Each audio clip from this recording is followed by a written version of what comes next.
Sorry about that. I just had to walk my dog. That's why I kind of had to stop the part there. So, anyways, let's get back to the collection of the Xbox 360.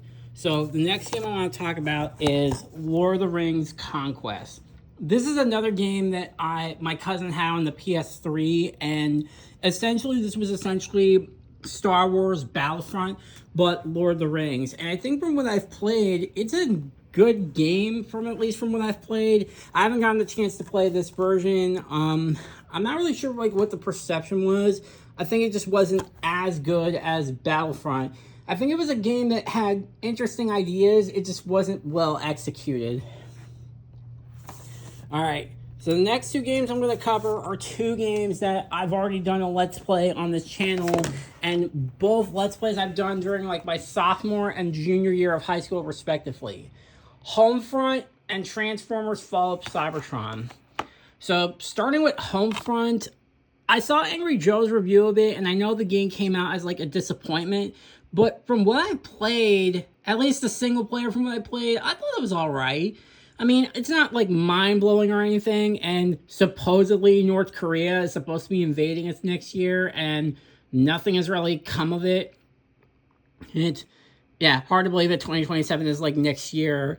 Now, obviously, the groundbreaking 32-person multiplayer warfare, obviously I didn't have online, so I was stuck with the single player for Homefront. And I think, like I said, I think the story was alright. I mean, it was kind of cliched a little bit, but I kind of enjoyed it for a whiz. Although I will admit the graphics do look a little outdated nowadays, especially to a lot of other modern shooters in the market. But I think the game is pretty alright overall. Alright.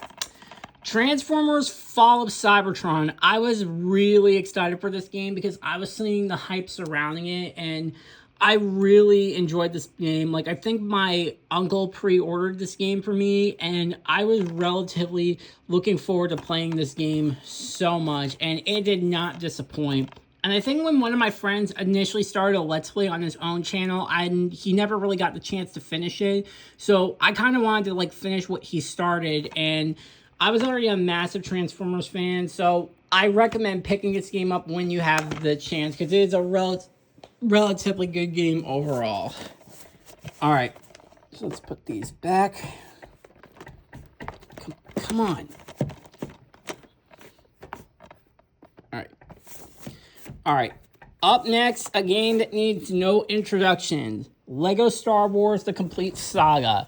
This is actually a game I actually had purchased twice, but on two different consoles. I originally had the DS version, but when I played the game at a friend's house one time on the Wii, I had to get the Xbox 360 version because it's kind of more like the complete set. I mean, from what I played, the DS version was pretty alright, but I never could finish. I think it was episode 2 I couldn't finish because it just, I don't know. But the Xbox 360 version, it's basically the complete saga of all the original Star Wars movies before Disney took over. So I recommend, obviously, get this game when you get the chance. Alright, up next is Catherine. So this is another game I haven't really gotten a chance to play, and I know that there is an updated story with an additional scenario with an additional character, but there's not really much I can comment on with this game, so I'll probably play it when I get the chance, but I've heard for what it is, it's supposed to be pretty good from what I've heard.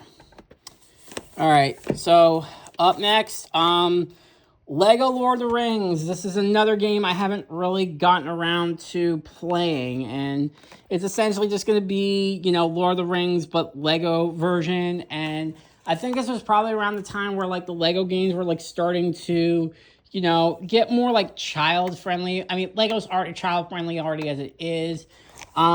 There's really not much else to say, and obviously, as you can see, I haven't really, taken the saran wrap off. Well, not the saran wrap, but this thing here as I'm doing it right now. So yeah, I haven't really opened up this game. So, but like I said, this is another one I'll get around to playing. So, all right. Up next is Injustice: Gods Among Us Ultimate Edition. So, obviously, the follow-up for Mortal Kombat 11 was pretty exciting for me because, obviously, being kind of a DC fan, and I really was excited to kind of see what they would do, but just, I think just kind of the Elseworld story with this game was kind of predictable, but I really liked the dynamics of the DC superheroes. And obviously, since this is the Ultimate Edition, it has, Zod, Batgirl, Lobo, Zatanna, and Martian Manhunter. And obviously, it also has the costumes for Zod with the Man of Steel movie, which I didn't think was that bad. But yeah, I think it's a pretty overall fun game. And I think while the roster had some questionable choices, I definitely enjoyed the game. I think this might be another one I might do a Let's Play of. But you just never know. But it's a pretty good, solid game. But I definitely think Injustice 2 is better. All right. Last game for the second row. 50 Cent, Blood on the Sand. So this game, I only knew about this game because back when MTV.com actually allowed me to watch full episodes on their website. I know, crazy times. When the two main shows on MTV that I watched in 5th grade were America's Best Dance Crew, from the videos that you saw from that show until I had to delete them, and from G's to Gens. And when I was watched from G's to Gens, I remember seeing promos for this game, and I was kind of excited. I did to play the game.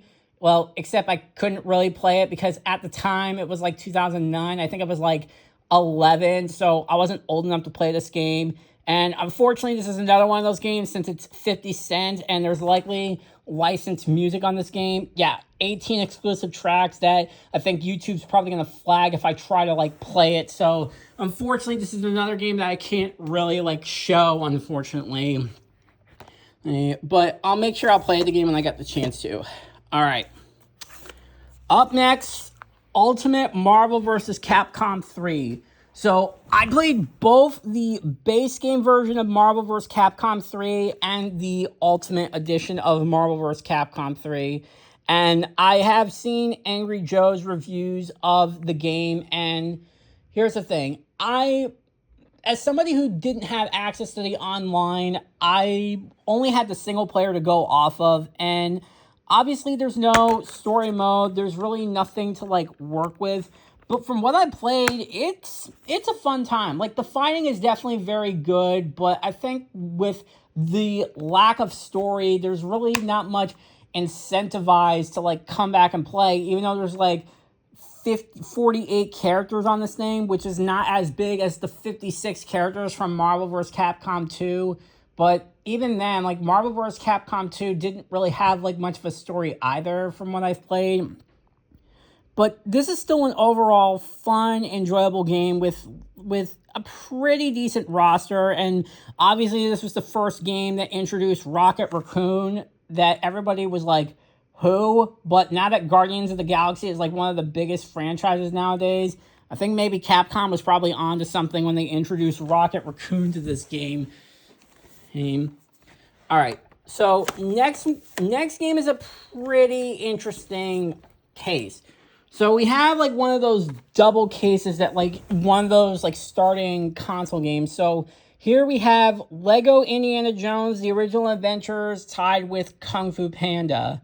So the Kung Fu Panda game I actually got for the PS2, but I didn't really get far into that game because I kind of sucked at the training levels, and I kind of failed at 2 of the Furious 5 stages, so I can't really comment on the Xbox 360 version. Lego Indiana Jones was a game I really enjoyed, just going through the original trilogy in Lego form, but also being able to still get the same feel that I got from Lego Star Wars and Lego Batman. So, and it's a pretty good game overall, and I did see Raiders of the Lost Ark, and I really liked them. All right. Time to talk about a next game that's pretty interesting. Ace Combat Assault Horizon. Obviously, because I was trying to grow my Xbox 360 library, I was kind of watching Angry Joe's reviews to kind of keep up,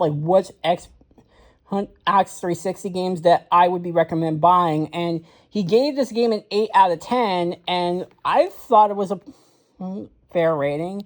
And when I got the chance to play the game, I thought it was pretty good with the vehicle variety. And obviously the first couple of missions, admittedly, I didn't get very far into this game, but from what I've played, it was an all-around enjoyable dogfight mode game that I personally enjoyed. And then years later, I found out this was apparently regarded to be the worst game in the franchise. And I'm like, really? It's a bad game?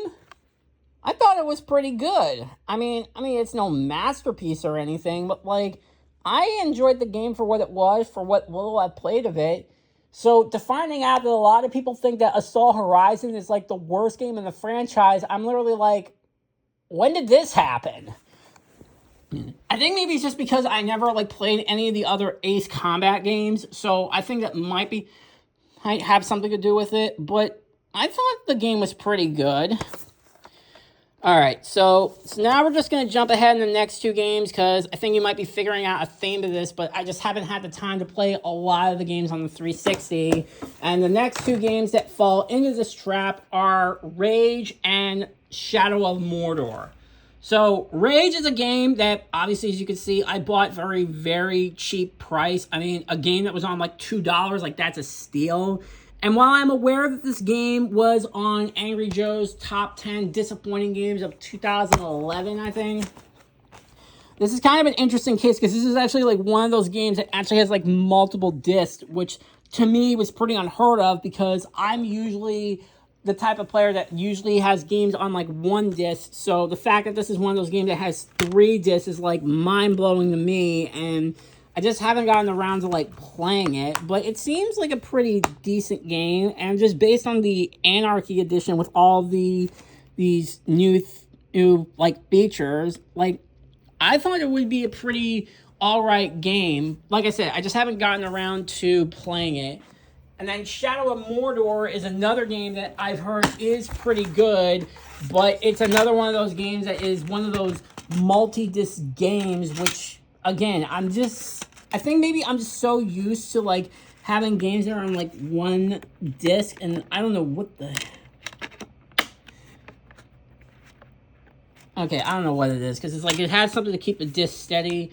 So, yeah, so, like, just having one of these, like, multi-disc games, like it's something that I'm not really used to, and so I'm trying to think, because I want to try to give this game a fair shake, but it's like I want to see how much 5 gigabytes to play, and I think I think there's still like a lot of storage in the, but yeah, these are two games that I just haven't gotten around to playing, but I'll be sure to get to them when I have the chance.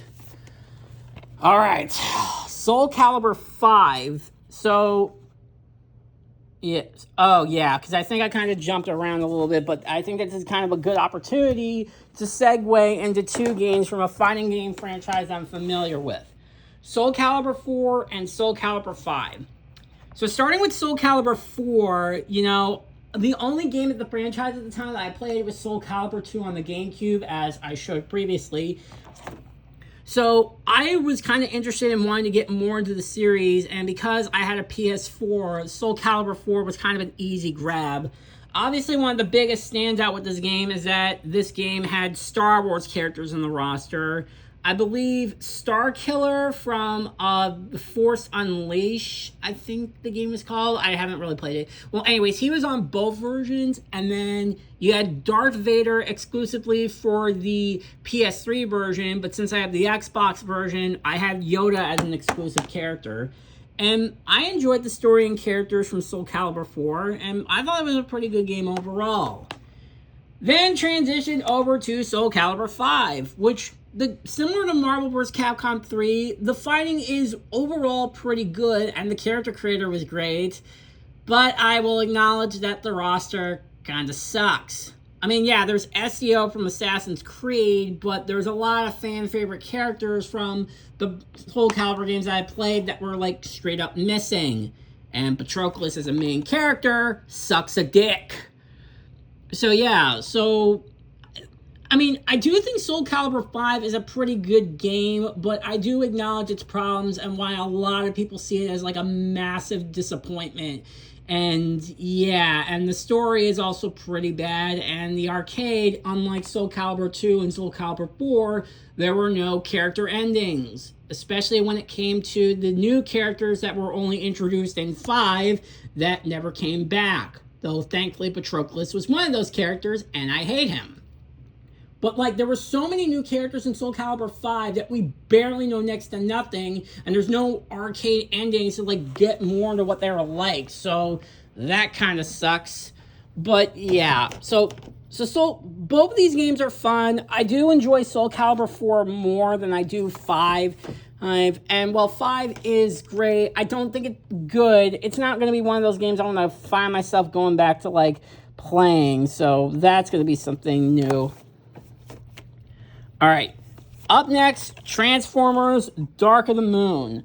So this game I actually played at, like, I think like a cousin's house or a friend's house, but I really enjoyed playing the game, and seeing that this was kind of like a prequel to the Michael Bay movie, it kind of gave more story beats to what happened in the movie, which basically kind of dove right into the action. But I think the tie-in game, I think, was able to copy a lot, most of the mechanics from War of Cybertron that also translated into Fall of Cybertron.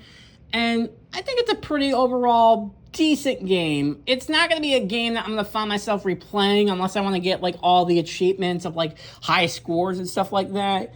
But for a movie license game, it was pretty alright. Alright. So now we're going to cover the 2 games that actually got me into the Persona franchise.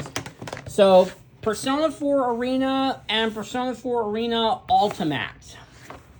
So, Persona 4 Arena was definitely the first Persona game that I actually played. Well, so it's kind of ironic that a fighting game based on a JRPG series is what got me into the actual JRPG series. But I was able to finish most of the Persona side, and I was able to get through most of the story, and I liked the story and characters, and it got me curious to see what had happened in the actual Persona 4, and by extension, Persona 4, or Persona 3, I meant. But yeah, considering now that we have Persona 4 Ultimax, I just kind of wish that, I feel like Persona 4 Arena is kind of forgotten, because this was kind of like the pseudo sequel, but like, if you jump into like Ultimax, you have no idea like what's going on, so you would kind of need to play this game to kind of get a better idea of the story. And this leads me into Ultimax, which was kind of the more enhanced version, but also has a brand new story that's a continuation from Persona 4 Arena. And unfortunately, this is the only version that you can actually play, because as I said, Arena is kind of just getting pushed to the side. But Ultimax is a fun fighting game, and it's kind of like the only version where you can actually, it has like multiple versions. Like, I know it's like on the Switch, and I understand like it has like all the DLC characters and Marie and Adachi, but I haven't really gotten the chance to play that yet. And I think because I've already cleared most, if not almost all of Ultimax, there's just not much for me to go back to. But overall, I definitely think we should give these games kind of a fair shake. But I like them both. So just bear with me a sec. So we're just going to put... What the hell? Okay, come on. Alright. Alright, so... Alright. Up next, we have is Transformers Devastation. The same studio that was behind Mad World, Bayonetta, and Metal Gear Rising. And I really like the game, and I like the story as well as the Gen 1 aesthetics. I just kind of wish that we got to play as like more characters, but I really enjoyed the combat and the soundtrack. I just don't think there was really a lot for me to like go back to, and I tried playing the game on normal, but like I just couldn't find myself.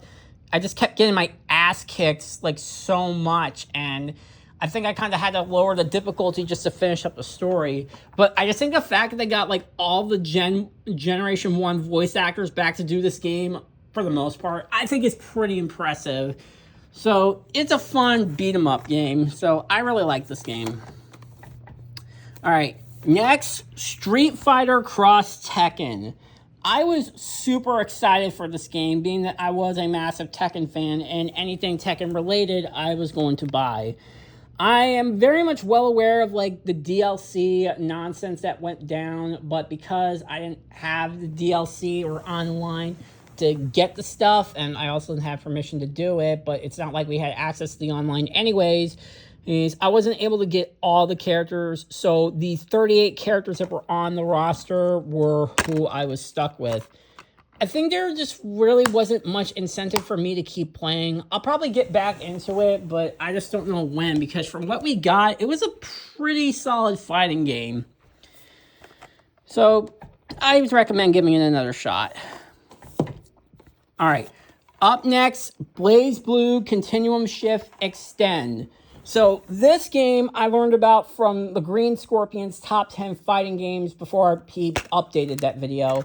So this was the fighting game that got me into the BlazBlue series, the one I spent a lot of my time on, and for a while, it was my favorite game of all time, because even though the story is complex as all hell, I really did found the story to be interesting and intriguing, and I did like a lot of the characters, except for Aurelius Clover, because he turned his wife and daughter into robots for science. And Hazama can also suck ass.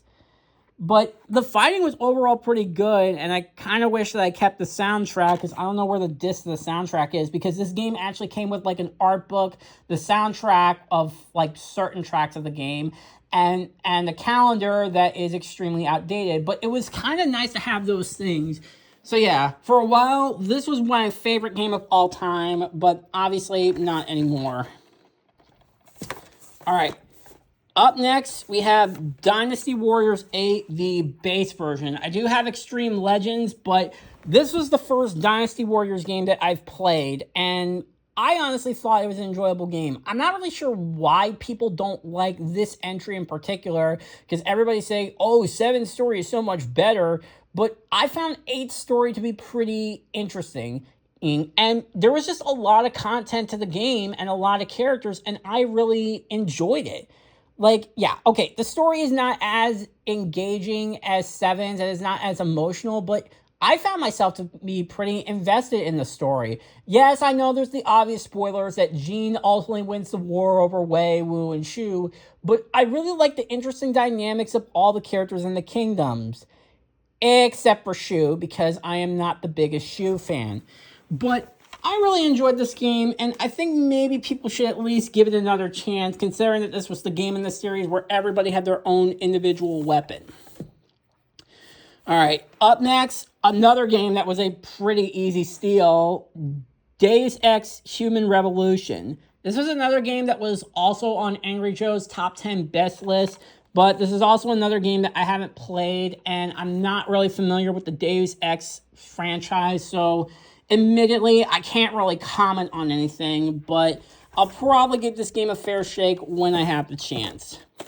All right, so the last game for this row, Naruto Shippuden Ultimate Ninja Storm Revolution. So this was probably the only game in the franchise that I was really interested in playing as, because I wasn't really watching the anime anymore, but I was trying to keep up with like what was happening, and there's not much to really talk about. I mean, for what I got and for what it tried to deviate, I think the game was pretty alright. It has a really massive, expansive roster, but ultimately now that Ultimate Ninja Storm 4 is out, that kind of puts this game to shame a little bit. And I think admittedly, now that we have Ultimate Ninja Storm 4, I'm not going to find myself coming back to this game. But I really wanted to give it a fair shake because I wanted to get back into Naruto. All right, last row. Let's see if we can rapid fire through these. All right, next, Transformers War for Cybertron, a game that doesn't really need any introduction. And obviously I really like this game. The option of choosing 3 different characters, each with their own playstyles, one of the origins of the actual war on Cybertron, it definitely reinvented how people see Transformers games. So if you haven't picked up this game, please get it when you have the chance. All right, up next. All right, Batman Arkham City, aka the Game of the Year edition. So this is another game that also doesn't really need any introduction, and it looks like this is another one of those games that is one of those 2-disc games. So this is regarded to be one of the best Batman games ever made. And because it's the Game of the Year edition, it also has all the bonus content on it, but I don't know if I can hold my breath over it. But my cousin did have this game on the PS3, and I already know about the story beats of it. But yeah, it's an extremely great game. I just haven't gotten around to playing it, but I'm very much well aware of this game's reputation. Rest in peace, Kevin Conroy. All right.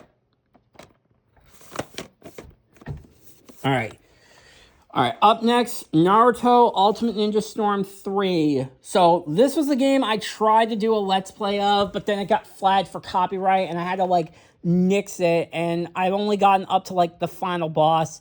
I kind of wish that I would get Ultimate Ninja Storm 2, because honestly, I think Storm 2's boss roster is so much better than this game, admittedly, but there's really not much to talk about. I know there's an advanced version where you play as Itachi and Sasuke, where you fight Kabuto.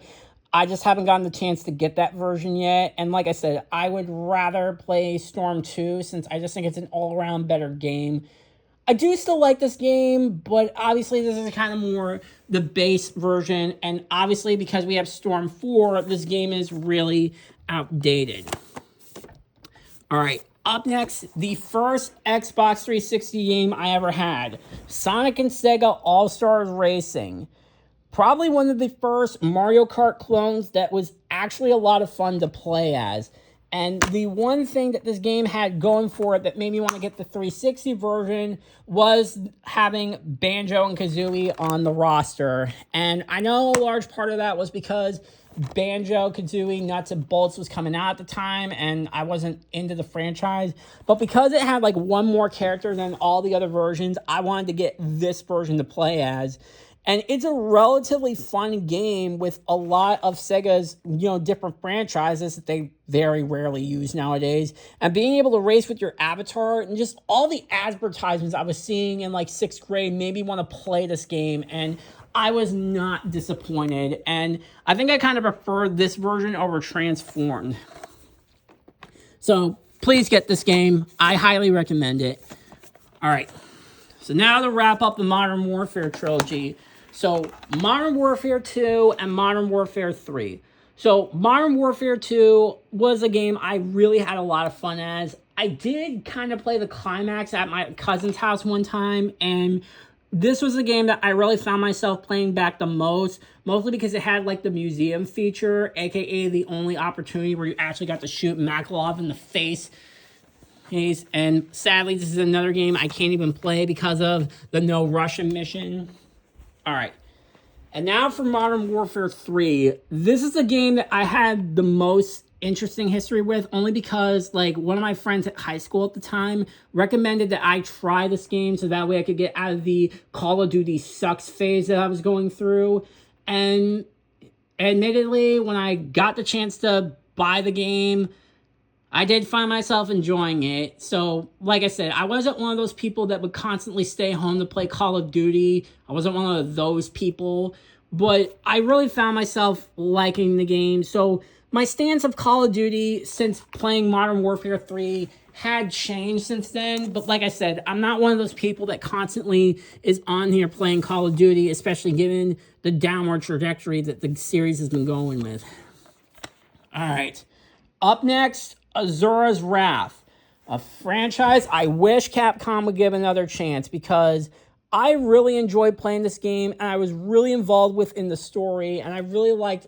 There's so much to like about this game, except for the fact that the last 6 chapters of the game are blocked by DLC, and because the online doesn't work anymore, I can't get the DLC, so unfortunately this game ended on a cliffhanger, and I really wish we could get like a modern port or like a remaster or a remake of this game that has the full story on here, so that way I can finish what I started. So as much as I enjoy this game, it's just too bad that we're never gonna get the full story now, because I kind of wish that they would just port it over to modern consoles. Ugh. All right, up next, Spec Ops: The Line. I only learned about this game because of Rabbid Luigi, and this was another game that I wanted to do a Let's Play of, but I just couldn't get into it. I think I couldn't get into it at first, but like once I started to like actually play it and get into it, I was very intrigued by the twist ending and what it was all leading up to, and it kind of changed the shooter genre for what it was.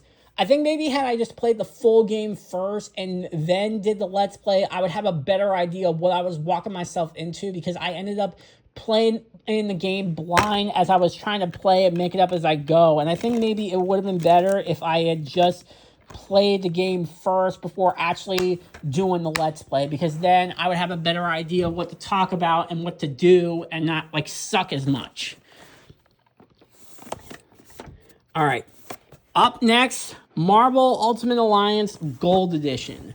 So one of the first games that came with the Xbox 360, the first version I had was the original Marvel Ultimate Alliance and some racing game that was also attached that really wasn't really that good, and I don't even remember what it was called. But anyways, I really enjoyed Marvel Ultimate Alliance, as I also played the PS2 version, but I never finished it. But I really wanted the Gold Edition because, well, obviously you could play as like more characters on here, and more characters equal something. So, and obviously we got characters like the Hulk, Venom, Sabretooth, Magneto, Nightcrawler, and such. And unfortunately, this is another game I haven't finished, but I'm at like the final level. I just never got the chance to like finish it. But nothing I can't say that hasn't said about Marvel Ultimate Alliance. And the Gold Old Edition was extremely rare, but it was so worth it to get. So I recommend picking this game up when you have the chance. All right. Next is the base game of Dynasty Warriors 7. So here's the thing. I have mixed feelings with Dynasty Warriors 7. Now, this was the introduction to the Gene Kingdom. Yes, the story is definitely very captivating, and it's very intriguing with the Three Kingdoms as we get more diverse versions of themselves, but I just wasn't into the gameplay when comparing it to into Dynasty Warriors 8, because there was a lot more that I found myself having fun with. I think it's just also because of the fact that a lot of the characters had like cloned weapons, which I know a lot of people bitched at Dynasty Warriors 9 for having characters with clone weapons, but 7 also had characters that had like cloned weapons, and last time I checked, nobody had a heart attack over that. So I think this is similar to Halo Reach, where I like the story, but like the gameplay just wasn't as fun as 8. It's still a good game, and I still like 7, but I just think that 8 is just an overall better game than 7. That's my opinion. All right, up next, Brink. One of the games that showed a lot of promise, that had a lot of interesting ideas that just wasn't well executed, but even with all of its problems with just the textures, the texture pop-ins, the story not being very good, and the very stupid AI where people just bitch about the command post, and every time you try to do an objective, you hear, "They're taking a command post! Stop them, brothers!" Like, I wanted to like this game so much. I think I only finished, like, one of the stories, and unfortunately, because the online is not, I didn't have the online, the single player was all I had. And yet, even despite all of its problems, I can't hate this game. So yeah, this game I think is a massive guilty pleasure of mine. Obviously, I haven't played it since like my freshman year of high school, but it's a massive guilty pleasure of mine. Even I will admit that. All right. So now to like rapid fire through the last 3 games, because these last 3 games I haven't really gotten a chance to play like at all. So Lego Pirates of the Caribbean, Aliens vs. Predator, and Marvel Ultimate Alliance 2. All three of these games are the most recent games that I've added to my collection. I just haven't gotten around to playing any of these games. I'm mostly familiar with Marvel Ultimate Alliance 2 since I saw the advertisements for having Juggernaut on your party. I don't know if it was like this version that has Juggernaut or not. Alien vs. Predator, I only am familiar with because of Angry Joe. And then Lego Pirates of the Caribbean because I'm a Lego game fanatic. But like I said, these three games I haven't really touched since I got them for my birthday a few years ago. But I'm really hoping to get a chance to play these games when I have the opportunity. And that's pretty much it. I really hope that you enjoyed my another collection down, and I hope to continue more with this. So I'll see you in the next video where hopefully I can come up with something new for this year. Maybe a new Let's Play, but whatever the case may be. I hope you enjoyed this video. I'll see you guys next time. Bye.